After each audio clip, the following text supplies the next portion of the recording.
తెలంగాణ విమోచన దినోత్సవం. మన హైదరాబాద్కి మాత్రం ఇండిపెండెన్స్ సెప్టెంబర్ 17, 1948 రోజు వచ్చింది. ఎందుకు తెలుసుకుందాం. Hello guys, welcome back to Vinay's POV. నేను మీ వినయ్. ఈరోజు మనం మాట్లాడుకోబోయే టాపిక్ వచ్చేసి తెలంగాణ విమోచన దినోత్సవం. అసలు మ్యాటర్ ఏంటంటే 15 ఆగస్ట్ 1947కి ఇండియాకి ఇండిపెండెన్స్ డే అయితే వచ్చింది. మన హైదరాబాద్కి మాత్రం ఇండిపెండెన్స్ సెప్టెంబర్ 17, 1948 రోజు వచ్చింది. ఎందుకు అసలు దీని బ్యాక్ స్టోరీ ఏంది ఒకసారి మాట్లాడుకుందాం, తెలుసుకుందాం. సో మనకు తెలిసిన విషయమే, మన హైదరాబాద్ ని పరిపాలించింది నైజాం. సో నైజాంలో ఏంది అని అంటే ఇండియాకి ఇండిపెండెన్స్ వచ్చే వరకు బ్రిటిషర్స్ కి సపోర్టివ్ ఉన్నారు.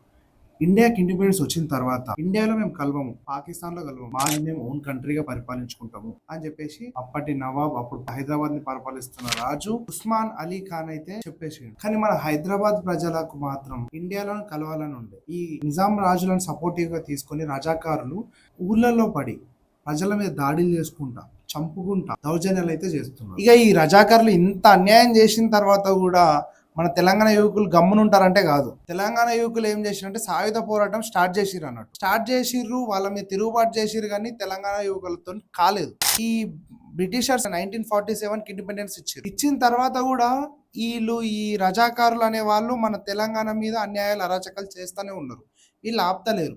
ఇక ఇట్లా కాదు, నిజాం మీద యాక్షన్ తీసుకోవాల్సిందే అని చెప్పేసి అప్పటి మన హోం మంత్రి అయిన the iron man of India, the legend Sardar Vallabhbhai Patel గారు అయితే అనుకున్నారు. ఇక నిజాంలకు అర్థమైపోయింది ఇండియన్ ఆర్మీ మన మీదకి రాబోతుంది అని చెప్పేసి, ఇదేదో తేడా కొట్టట్టుంది అని చెప్పేసి వీళ్ళు ఏం చేసిరు, హెల్ప్ కోసం పోయి పాకిస్తాన్ అడిగారు. ఇక నిజాములను కూసబెట్టి మాట్లాడదాం, వాళ్ళతో సంధికి పోదాం, వాళ్ళని మన దాంట్లో కలుపుకోవడానికి మాట్లాడి చూద్దాం అని చెప్పేసి జవహర్లాల్ నెహ్రూ అన్నాడు. అయితే ఎట్టి పరిస్థితులలో ఎట్లాంటి సిచ్యువేషన్లు అయినా గానీ హైదరాబాద్ ని ఇండియాలో కలపాల్సిందే అని పట్టుకొని కూర్చొని ఇండియాని కలుపుదాం, ఇండియాలో కలుపుదాము హైదరాబాద్ ని అని చెప్పేసి పట్టుకొని కూర్చున్నది సర్దార్ వల్లభాయ్ పటేల్ గారు. ఇక ఇండియా యుద్ధానికి రెడీ అంటే మేము కూడా రెడీ అని చెప్పేసి నైజాంలు కూడా రెడీ అయిపోయారు యుద్ధానికి. సెప్టెంబర్ 13, 1948 రోజున ఆపరేషన్ పోలో అనే పేరుతోని ఇండియన్ ఆర్మీ హైదరాబాద్ ని చుట్టుముట్టింది. మహారాష్ట్రలోని షోలాపూర్ లో ఒక 5 days వరకు వార్ అనేది జరిగింది ఇండియన్ ఆర్మీకి నైజాం.